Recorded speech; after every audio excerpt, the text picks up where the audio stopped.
Welcome to Sweet Life Beat Life. We hope this video helps. You start by ensuring you have an administrator account and a recent backup. This prevents data loss.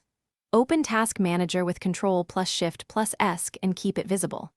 Next, launch PowerShell as administrator. Search PowerShell, right-click, Run as administrator, because you'll execute system commands. Make sure Settings is open via Win+I so you can quickly toggle options. Once done, confirm network access. Some reinstalls pull components from Windows Update, so maintain an internet connection. You now remove and re-register the Shell Experience host and File Explorer packages. First, check existing packages with getapps package commands so you know what's present.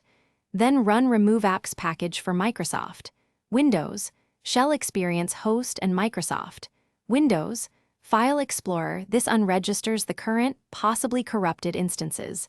After removal, immediately run add apps package with the register path to the apps manifest and disable development mode to restore the package.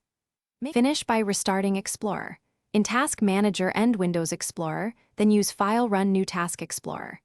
EXE so the reinstalled components load.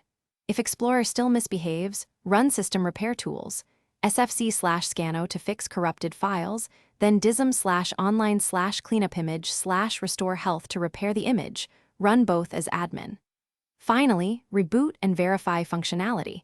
Make sure Windows Update isn't pending. Tip: if errors persist, note the exact PowerShell error text and check Event Viewer for clues. This speeds troubleshooting.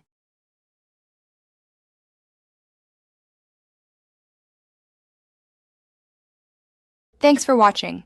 Consider subscribing if we helped you.